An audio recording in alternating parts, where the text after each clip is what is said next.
মরদেহ পোড়ানোর মামলায় গ্রেফতার পুলিশ সদস্য আরাফাতকে আশুলিয়া থানায় হস্তান্তর। অজ্ঞাত হিসেবে দাফন দুজনের মধ্যে আছে ফারুক, দাবি পরিবারের। আমি জিজ্ঞেস করতেছি যে এরকম আমার স্বামী 5 তারিখ থেকে নিখোঁজ। আমরা স্বামীর ছবি দেখি, ছবি দেখাইছি, পরে যে পুরা ছবিটা আগে দিছে। যে বাসায় ভাড়া ছিল ওরাও অনেক ফ্যামিলির লোক, সবাই কাছে এটাই ভালো। জামালপুরে ডাম্পিং স্টেশন বন্ধ করে ভিআইপি বিনোদন ক্লাব গড়ে তোলেন মির্জা আজম। অবকাঠামো নির্মাণের খরচ যোগায় পৌরসভা।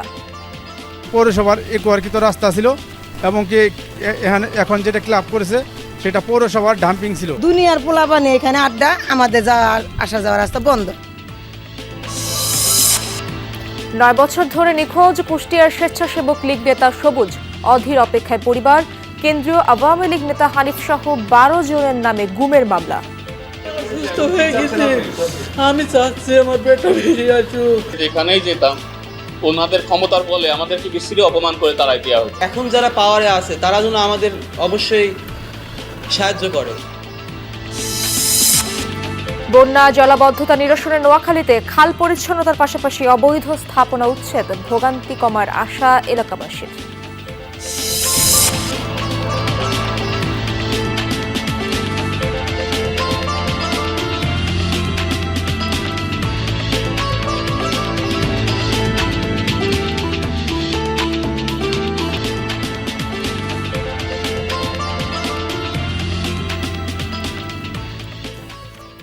আমন্ত্রণ বিরতিহীন সংবাদ সারা দেশে আপনাদের সঙ্গে আছি আমি ইশরাত জাহান। এতক্ষণ শিরোনাম দেখছিলেন। 5 আগস্ট আশুলিয়ায় 6 জনকে হত্যার পর মরদেহ পোড়ানোর ঘটনায় ইন্সপেক্টর আরাফাত হোসেনকে গ্রেফতার করা হয়েছে। রাজধানীর আফতাবনগর থেকে র্যাবের একটি দল গ্রেফতার করে তাকে, পরে থানা পুলিশের কাছে হস্তান্তর করে র্যাব। এদিকে বৈষম্যবিরোধী ছাত্র আন্দোলনের সময় ছাত্র জনতার উপর ধারালো অস্ত্র নিয়ে হামলাকারী লিটন আকন্দ ও তার 2 সহযোগীকে যাত্রাবাড়ি থেকে গ্রেফতার করেছে র্যাব 3। 5 আগস্ট 2024 দুপুর থেকে ছাত্র জনতার গণ অভ্যুত্থানের বিজয় উল্লাসে সারা দেশ, কিন্তু সেই সময়ই ঢাকার অদূরে আশুলিয়ায় ঘটে যায় নৃশংস ঘটনা। সামাজিক যোগাযোগ মাধ্যমের এক ভিডিওতে দেখা যায় ভ্যানে মরদেহের কয়েক স্তূপের উপর গুলিবিদ্ধ আরও একজনের মরদেহ ধানের বস্তার মতো ছুঁড়ে ফেলা হচ্ছে। ভিডিওটি নিয়ে বিভিন্ন ফ্যাক্ট চেকিং সাইটের পাশাপাশি অনুসন্ধান চালায় যমুনা টেলিভিশন। বেরিয়ে আসে ঘটনায় জড়িতদের পরিচয়। দেখা যায় মরদেহ ব্যানার দিয়ে ঢেকে দেওয়ার সময় পাশ দিয়ে হেঁটে যাচ্ছিলেন তৎকালীন ডিবি পুলিশের পরিদর্শক আরাফাত হোসেন। ঘটনার পরই গা ঢাকা দেন অভিযুক্ত পুলিশের এই কর্মকর্তা। গোয়েন্দা নজরদারির পর ভোরে রাজধানীর আফতাবনগর থেকে গ্রেফতার করা হয় তাকে।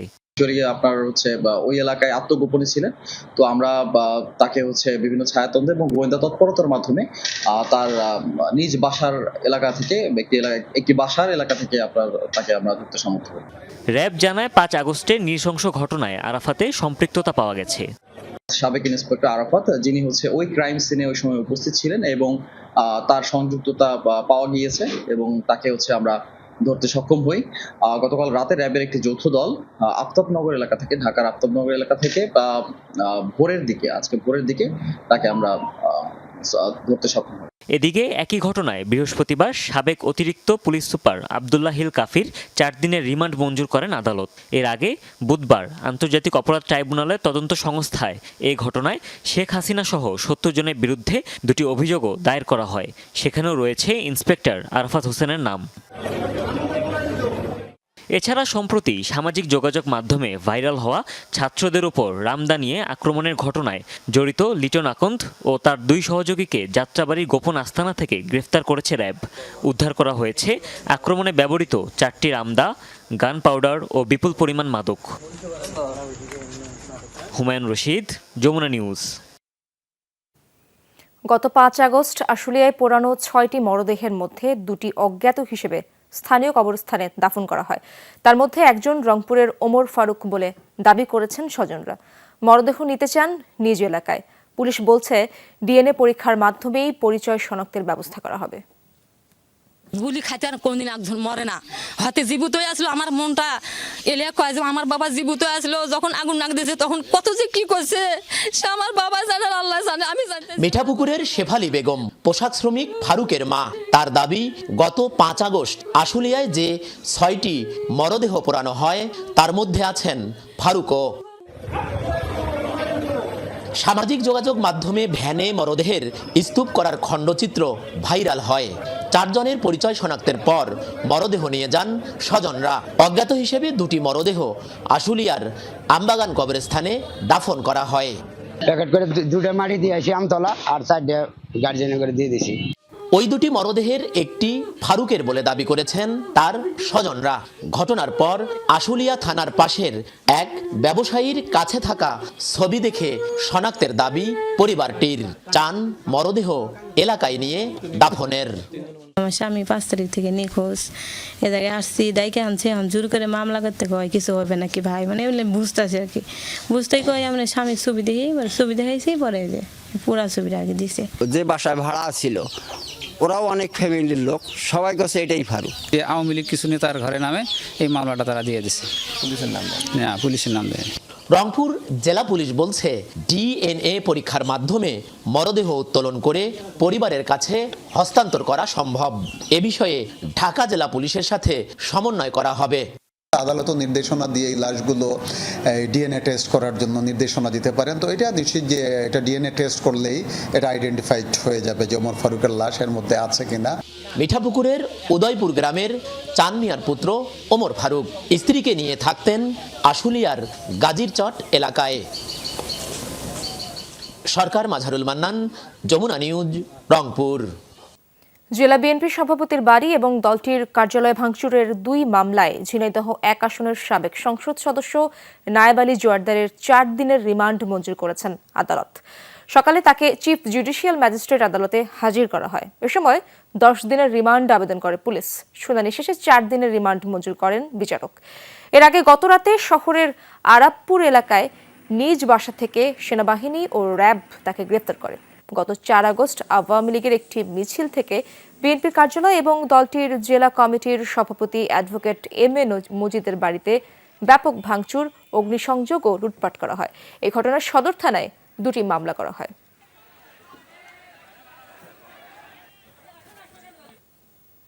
জামালপুর মানেই মির্জা আজমের রাজত্ব। আওয়ামী লীগের প্রভাবশালী এই নেতা আরও বেপরোয়া হয়ে ওঠেন এমপি হওয়ার পর। পৌরসভার ডাম্পিং স্টেশন বন্ধ করে 4.5 একর জমিতে গড়ে তোলেন ভিআইপি বিনোদন ক্লাব। আজম রাজ্যের সেনাপতি সাবেক পৌর মেয়র সানোয়ার হোসেন সানু নেতাকে খুশি করতে পৌরসভার কোটি কোটি টাকা খরচ করেন ক্লাবের অবকাঠামো নির্মাণে। অথচ এই ক্লাবের কারণে বন্ধ 6 গ্রামের প্রায় 20,000 মানুষের চলাচল। সাগর ফরাজের অনুসন্ধানী প্রতিবেদনের প্রথমটি থাকছে আজ। জামালপুর শহরের পলাশগড় এলাকায় 4.5 একর জমির উপর ছিল পৌরসভার একমাত্র ভাগার বা ডাম্পিং স্টেশন। 2021 সালে প্রকল্পটি বন্ধ করে ওই জমি নামমাত্র মূল্যে 20 বছরের জন্য ইজারা দেওয়া হয় বেসরকারি রিক্রিয়েশন ক্লাবকে। আজকে আমাদের সেই ক্লাবের আজকে এই সফট ওপেনিং আমরা যাত্রা শুরু করলাম। আওয়ামী লীগের সাংগঠনিক সম্পাদক ও স্থানীয় এমপি মির্জা আজম এই রিক্রিয়েশন ক্লাবের প্রতিষ্ঠাতা ও সভাপতি। অভিযোগ আছে তার নির্দেশে জমি বরাদ্দ দেন পৌরসভার সাবেক মেয়র ও ক্লাবটির কোষাধ্যক্ষ মোহাম্মদ সানোয়ার হোসেন সানু। মির্জা আজমের স্বজন ও ডানহাত হিসেবে পরিচিত সানু এমপিকে খুশি করতে পৌরসভার প্রকল্পের টাকায় ক্লাবের অবকাঠামো নির্মাণ করে দেন। দেওয়ানগঞ্জ বাইপাস পর্যন্ত একটি কানেক্টিং রাস্তা ছিল, সেই রাস্তাটি উন্নয়ন করবে এবং ল্যান্ডফিল স্টেশনটিকে বাউন্ডারি ওয়াল করার লক্ষ্যে আমরা একটা টেন্ডার আহ্বান করি। সেটার পরিমাণ ছিল 2,90,00,000 টাকা কন্ট্রাক্ট অ্যামাউন্ট। 10 তলা ভবনের কাজ শেষ না হওয়া পর্যন্ত বিনোদনের জন্য টিন শেড অংশ গড়ে তোলা হয়। 5 আগস্ট সরকার পতনের পর সেখানে আগুন দেয় বিক্ষুব্ধরা। স্থানীয়দের অভিযোগ 2023 সালে উদ্বোধনের পর থেকে এখানে চলত মদের আড্ডা, জুয়াসহ নানা অসামাজিক কার্যকলাপ। জমি দখল হয়েছে অনেকের। দেয়াল তুলে বন্ধ করা হয়েছে 6টি গ্রামের 20,000 মানুষের চলাচলের রাস্তা। রামনগর, বামুনপাড়ার অনেক লোকজন এই রাস্তায় চলাচল করত। এই রাস্তাটা পৌরসভার একোয়ারকৃত রাস্তা ছিল এবং কি এখন যেটা ক্লাব করেছে সেটা পৌরসভার ডাম্পিং ছিল। দুনিয়ার পোলাপানি এখানে আড্ডা, আমাদের আসা যাওয়ার রাস্তা বন্ধ। এখানে আমরা অনেক দুঃখে আছি, মানে আমরা বলার বাহিরে যে আমরা কর্ম করে খাই, এখন আমরা ঘুরে ঘুরে যাই কর্ম করে খাই। প্রতিবাদ করার প্রত্যেক জামালপুরের যে পৌরসভা মেয়র সানু হোসেন সানু, সে আমাকে লোকজন নিয়ে আমাকে মারছে। আপাতত জমিন ছিল, এই জমিনটা মনে করেন আঙ্গরে ব্যবসা করে জমিনটা ছিল, এটা মনে করেন আমরা 20-40 বছর মামলা পাইছি। সেই জমিন ওখানে সরকারে কেমনে কি করছে সরকার জানে আর আল্লাহ জানে। যাই হোক, সেই জমিন ওখানে পৌরসভার আওতায় গেল। তাহলে পৌরসভার আওতায় গেলে পৌরসভার রাস্তা বদ্ধ করে দিয়ে তারা ওনারা মদের ভান্ডারে কারখানা দিল। এটা মদের ভার তৈরি করছে আর জুয়া খেলা, এটা আমরা এলাকাবাসী আমরা এটা করবার দেব না। আওয়ামী লীগের প্রভাবশালী নেতা আমলাদের পাশাপাশি বিতর্কিত অনেকে এই ক্লাবের সদস্য। ভিআইপি এই ক্লাবে সদস্য হতে গুনতে হতো 5 থেকে 7 লাখ টাকা। এছাড়া প্রতি মাসে দিতে হতো চাঁদা। সদস্যদের আয়ের উৎস খতিয়ে দেখার দাবি নাগরিক কমিটির। শুধুমাত্র বিনোদনের জন্য 5 থেকে 7 লাখ টাকা খরচ করে যে সমস্ত সদস্য অন্তর্ভুক্তি হয়েছে, আমি তাদের ব্যাপারে অনুসন্ধান করার জন্য অনুরোধ করছি। তাদের সম্পদ বিবরণী রাষ্ট্রের কাছে থাকা দরকার। ছাত্র জনতার অভ্যুত্থানের পর থেকে আত্মগোপনে সভাপতি মির্জা আজম, সেক্রেটারি ফারুক আহমেদ চৌধুরী, বাকি বিল্লাহ ও সানোর হোসেন সানোসহ কার্যনির্বাহী কমিটির সবাই। নতুন কমিটির দাবি, উত্থাপিত সব অভিযোগই ভিত্তিহীন। স্থানীয়দের যে অভিযোগ তারা করেছে, এই অভিযোগের কোনো ভিত্তি আমরা এখন পর্যন্ত পাই নাই। আমরা কোনো অবৈধভাবে এখানে দখল করি নাই। আমাদের যে সম্পত্তি ওখানে ক্রয়কৃত সম্পত্তি আছে, বাকি সম্পত্তি আমরা পৌরসভার কাছ থেকে 20 বছরের জন্য লিজ নিয়েছি। ক্লাবের জমি ও কার্যক্রম নিয়ে তদন্ত করে প্রয়োজনীয় ব্যবস্থা নেওয়ার কথা জানিয়েছেন পৌর প্রশাসক। এই সংক্রান্ত কোনো অভিযোগ যদি আমাদের কাছে আসে, তাহলে আমরা সেই অভিযোগটি অবশ্যই ঊর্ধ্বতন কর্তৃপক্ষের নজরে আনব এবং ঊর্ধ্বতন কর্তৃপক্ষের আদেশ নির্দেশ অনুযায়ী আমরা পরবর্তী আইনগত ব্যবস্থা গ্রহণ করব। জামালপুর রিক্রিয়েশন ক্লাবের সদস্য সংখ্যা 450-এরও বেশি। সাগর ফরাজি, যমুনা নিউজ, জামালপুর। দীর্ঘ 9 বছর ধরে নিখোঁজ কুষ্টিয়া জেলা স্বেচ্ছাসেবক লীগের সাবেক সাধারণ সম্পাদক শেখ সাজ্জাদ হোসেন সবুজ। তার ফেরার অপেক্ষায় দিন কাটে পরিবারের। 2015 সালে তুলে নেওয়ার অভিযোগ উঠলেও সম্প্রতি আওয়ামী লীগের যুগ্ম সাধারণ সম্পাদক মাহবুবুল আলম হানিফ সহ 12 জনের নাম উল্লেখ করে আদালতে অপহরণ ও গুমের অভিযোগে মামলা করেছে পরিবার। তাদের দাবি, নেতাদের চাপের কারণেই এতদিন মামলা করতে পারেননি।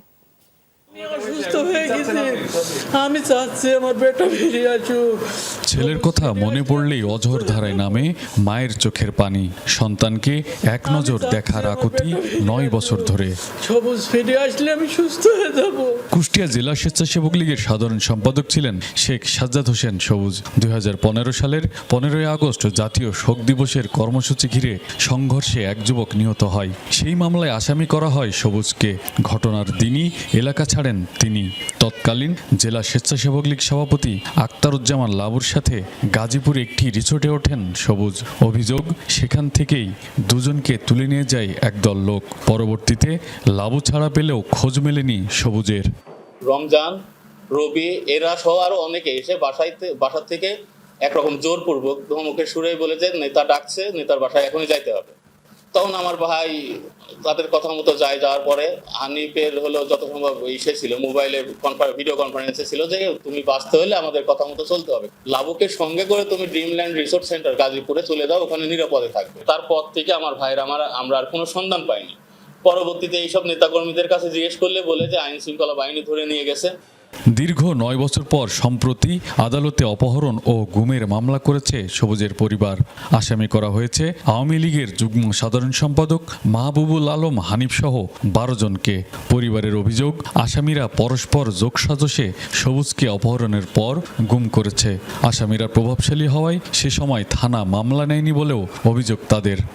এতদিন তো আমাদেরকে থানাতে বা যেখানেই যেতাম ওনাদের ক্ষমতার বলে আমাদেরকে বিশ্রী অপমান করে তারাই দেওয়া হতো। কুষ্টিয়া সদর আমলি আদালত এইটাকে এফআইআর হিসাবে গণ্যের জন্য ওসি কুষ্টিয়া সদরকে নির্দেশ প্রদান করেছেন। এখন থানার দায়িত্ব হচ্ছে ওটা এফআইআর হিসাবে গণ্য করে আসামিদের পরবর্তী গ্রেপ্তারি প্রক্রিয়া করতে পারবে। দেয়ালে টানানো ছবি আর ব্যবহৃত জিনিসপত্রে বাবাকে খুঁজে ফেরে সবুজের 2 সন্তান। বাবার খোঁজ পেতে অন্তর্বর্তী সরকারের সহায়তা চান তারা। যেহেতু এখন স্বৈরাচারী সরকার নাই, সেহেতু আমাদের এখনই সুযোগ, এখনই আমরা চাই যে এখন যারা পাওয়ারে আছে তারা যেন আমাদের অবশ্যই সাহায্য করে। আদালতের আদেশের কপি হাতে পেলেই আইনগত ব্যবস্থা নেওয়ার কথা জানিয়েছে পুলিশ। রুহুল আমিন বাবু, যমুনা নিউজ, কুষ্টিয়া। যাদের টাকায় চলেন সেই জনগণকেই গুলি চালিয়ে হত্যা করেছে পুলিশ, এই মন্তব্য করেছেন জামায়াতে ইসলামীর নায়েবে আমির মুজিবুর রহমান।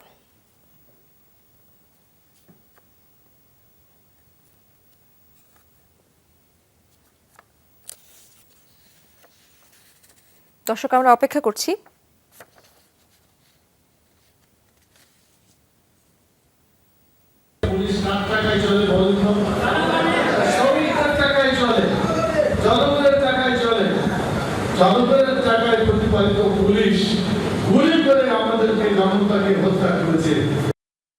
শুক্রবার সাপ্তাহিক ছুটির দিন থাকায় বন্ধ শিল্পাঞ্চলের সব পোশাক কারখানা। তবে শিল্পাঞ্চলের নিরাপত্তায় রয়েছেন আইনশৃঙ্খলা বাহিনীর সদস্যরা। সকাল থেকে বিভিন্ন গুরুত্বপূর্ণ পয়েন্টে মোতায়েন রয়েছে শিল্প পুলিশ, র্যাব, বিজিবি সহ সেনাবাহিনীর সদস্যরা। অব্যাহত রয়েছে সড়ক মহাসড়কের টহলও। এদিকে শ্রমিকদের আবাসস্থলে শিল্প রক্ষায় আহ্বান জানিয়েছেন বিএনপি সহ বিভিন্ন রাজনৈতিক দলের নেতাকর্মীরা।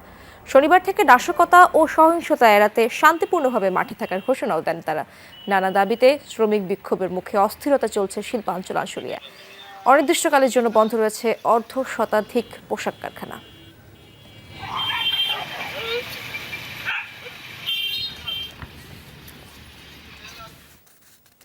আমদানি শুল্ক কমানোর তেমন প্রভাব নেই পেঁয়াজ ও আলুর বাজারে। ক্রেতারা বলছেন বিভিন্ন ধরনের সবজির দাম কিছুটা কমেছে, তবে প্রত্যাশা পূরণ করেনি। কার্যকর তদারকির অভাবকেই দুষছেন তারা। তবে দোকানীদের দাবি সীমিত লাভে পণ্য ছেড়ে দিচ্ছেন। বলছেন পাইকারি পর্যায়ে চড়া দাম, যার প্রভাব পড়ছে খুচরা পর্যায়ে। আরও জানাচ্ছেন সহকর্মীরা।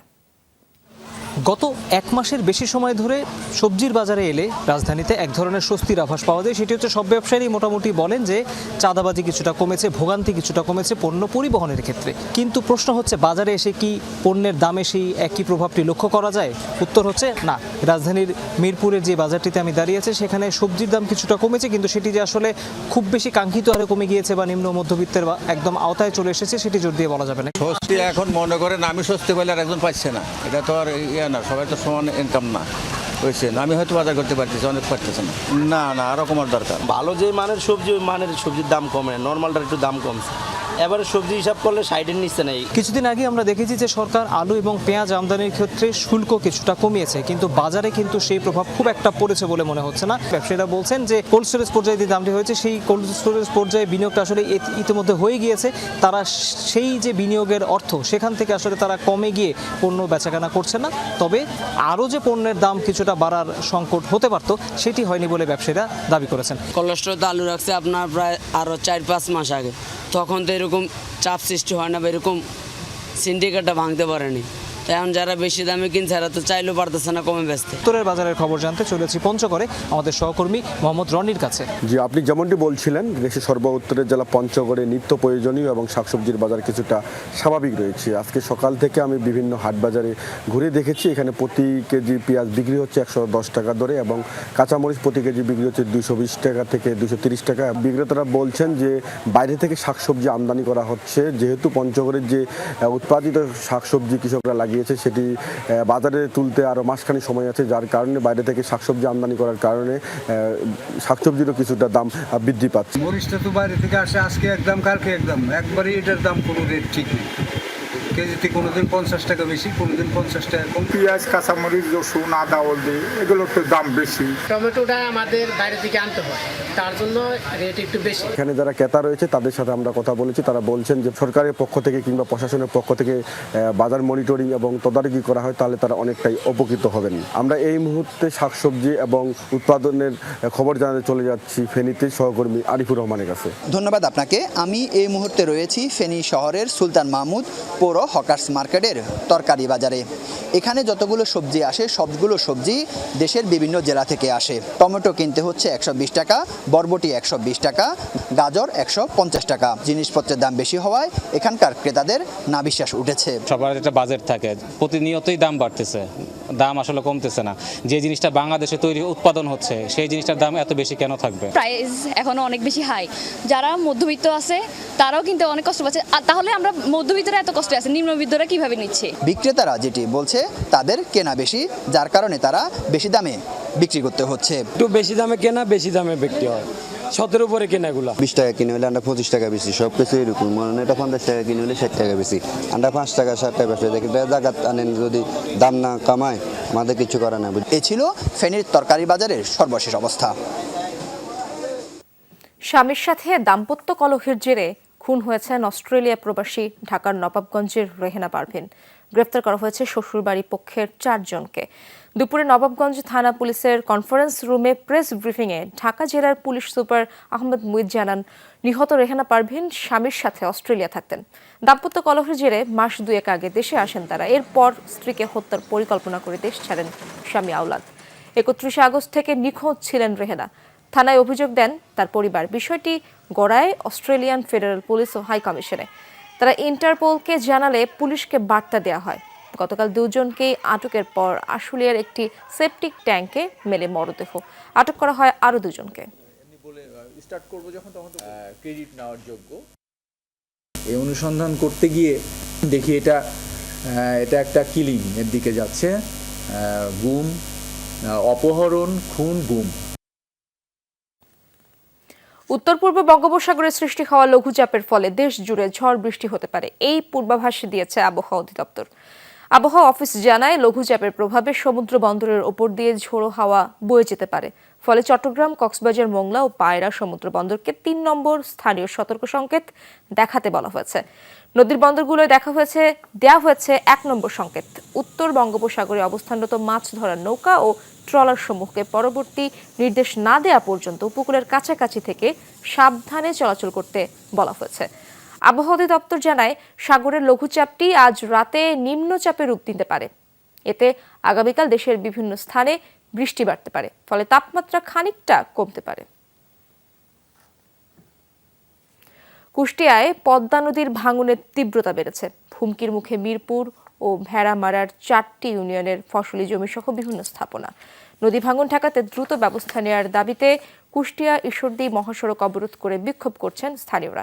সকাল থেকে বহল বাড়িয়া সহ কয়েকটি পয়েন্টে অবস্থান নেন তারা। ভুক্তভোগীরা জানান, প্রতি বছরই ভাঙনের কারণে ফসলি জমি বিলীন হচ্ছে নদীগর্ভে। এবার পদ্মার প্রবাহ এখন মহাসড়কের কাছাকাছি। ঝুঁকিতে রয়েছে জাতীয় গ্রিডের প্রধান বিদ্যুৎ সংযোগ লাইনও। দ্রুত ব্যবস্থা না নিলে বড় ধরনের ক্ষতির আশঙ্কা রয়েছে। ভাঙন রোধে দ্রুত পদক্ষেপ না নিলে কঠোর কর্মসূচির হুঁশিয়ারি দিয়েছেন স্থানীয়রা।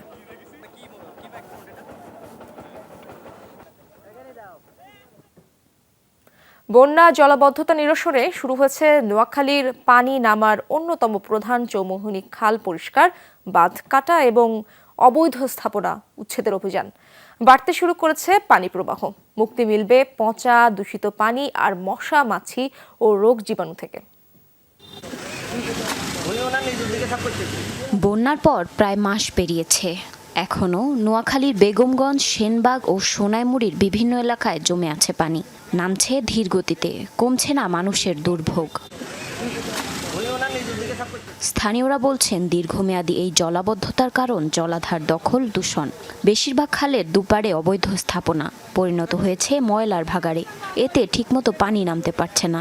এই খালের কারণে আমাদের যে পানি জমে রয়েছে, এই পানি নামতেছে না। গত 30 বছর যাবৎ এই খাল পরিষ্কার করা হয় নাই। ময়লা পানিগুলো দুর্গন্ধ হয়ে গেছে এবং কালো হয়ে গেছে, বিষাক্ত হয়ে অনেক জীবাণু সৃষ্টি হয়ে গেছে, মশামাছি সৃষ্টি হয়ে গেছে এবং এই কারণে বহু শিশু বাচ্চা অসুস্থ হয়ে গেছে। খাল পরিষ্কার, বাঁধ কেটে দেয়া ও অবৈধ স্থাপনা উচ্ছেদে কাজ করছে স্থানীয় জনপ্রতিনিধিরা। নামতে শুরু করেছে পানি। খালকে এবার পরিষ্কারই নয়, শুধু খাল পরিষ্কার হবে, পুনঃখনন হবে এবং খাল দখল মুক্ত হবে। আমাদের এই খাল পরিষ্কার করার কারণে স্রোত বাড়ছে, অনেক দ্রুত পানি কমতেছে। এখন খাল পরিষ্কার করার মতো কোনো কিন্তু বরাদ্দ নেই। তারপরে সেটা আমাদের ব্যবসায়ী সমিতি, স্থানীয় কাউন্সিলর, স্থানীয় রাজনৈতিক ব্যক্তিত্ব এবং ইউনো মহোদয়ের অত্যন্ত মানে কি আন্তরিকতার কারণে আজকে আমরা কিন্তু এই পর্যন্ত আগাইছি। খাল পরিষ্কার হইতেছে, কিন্তু যে জায়গার মেন বড় খালের সাথে সম্পর্ক ওই জায়গার মুখে কি হয়েছে, ময়লা আটকে রয়েছে গো। এখন ওইগুলো যদি না সরায় তাহলে এখানে ওয়াশ করলেও লাভ হবে না। প্রশাসনও বলছে দীর্ঘমেয়াদী বন্যা ও জলাবদ্ধতা থেকে মুক্তি পেতে খাল উদ্ধারের বিকল্প নেই। সব ধরনের সহযোগিতার আশ্বাস দিলেন এই কর্মকর্তা। আমরা চাই আমাদের যে খালগুলো রয়েছে সেটাতে অবাধে পানি তার মেইন খালের মাধ্যমে চলে যাবে, সেটাই আমাদের পদক্ষেপ। এই ক্ষেত্রে আমাদের ছাত্র সমাজ আছে, ব্যবসায়িক প্রতিনিধি আছে এবং নাগরিক সমাজের যে প্রতিনিধি আছে, রাজনৈতিক নেতৃবৃন্দ আছে, ওনারাও কিন্তু তাদের সদিচ্ছার কথা প্রকাশ করেছে। জারিন অর্নি, যমুনা নিউজ।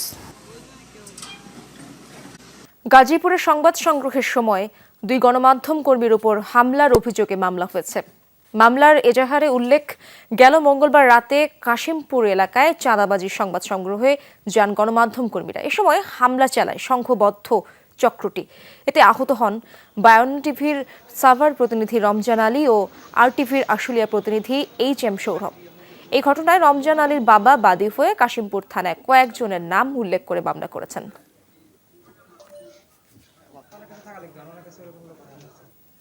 লক্ষ্মীপুরের রামগতিতে ন্যাশনাল আইডিয়াল কলেজ অ্যালামনাইয়ের উদ্যোগে ফ্রি মেডিকেল ক্যাম্প অনুষ্ঠিত হয়েছে। দিনভর চরবাদম ইউনিয়ন আশ্রয় কেন্দ্রে চলে কার্যক্রম। বন্যা কবলিত 5 শতাধিক মানুষকে দেওয়া হয় চিকিৎসা সেবা, সেই সাথে বিনামূল্যে বিতরণ করা হয় ওষুধ। এতে স্বস্তি প্রকাশ করেন সেবা পাওয়া মানুষ। অনুষ্ঠানে উপস্থিত ছিলেন সংগঠনের উপদেষ্টা ফারহান তানভীর, সভাপতি শফিকুর জামান, সাধারণ সম্পাদক মাজহারুল ইসলাম সহ আরও অনেকে। বক্তারা বলেন, বন্যা কবলিতদের জন্য কাজ করে যাচ্ছেন তারা। অব্যাহত থাকবে মানবিক এই কার্যক্রম।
লালমনিরহাটের কুলাঘাট এলাকায় ধরলা নদীতে চলছে নৌকাবাজ প্রতিযোগিতা। নদীর দুপ্রান্তে ভিড় জমিয়েছেন আশপাশের এলাকার মানুষ। সে বিষয়ে আরো জানবো আমার সহকর্মী আনিসুর রহমানের কাছ থেকে। আনিস, গ্রাম বাংলার ঐতিহ্যবাহী আয়োজন প্রতিযোগিতার বিস্তারিত কি তথ্য রয়েছে আপনার কাছে? ইশরাত, আমি কিন্তু এই মুহূর্তে রয়েছি লালমনিরহাট সদর উপজেলার কুলাঘাট ইউনিয়নের। এটি কিন্তু ধরলা নদীর আমি যেখানে দাঁড়িয়েছি এর এক সাইডে কুড়িগ্রামের ফুলবাড়ি, অপর সাইডে লালমনিরহাটের কুলাঘাট ইউনিয়ন পড়েছে। আপনাকে একটু যদি আমি দেখাতে পারি, আসলে এই ধরলা নদীতে গ্রাম বাংলার যে ঐতিহ্যবাহী যে নৌকাবাইজ খেলা, এই খেলা কিন্তু এর আগে মানুষজনের সঙ্গে কথা বলেছি, তারা কোনোদিন দেখেনি। তারা কিন্তু শুনেছে যে নৌকাবাইজ একটি খেলা রয়েছে। আজকে কিন্তু হাজার হাজার মানুষ, নারী পুরুষ শিশু সহ অনেক বিভিন্ন বয়সী মানুষজন এসেছেন তারা নৌকাবাজ দেখতে। এখানে আমি আয়োজকদের সঙ্গে কথা বলছি, তারা যেটি জানিয়েছেন যে কুড়িগ্রাম এবং লালমনিরহাটের 6টি দল নিয়ে আসলে এই নৌকাবাজ প্রতিযোগিতাটি চলছে।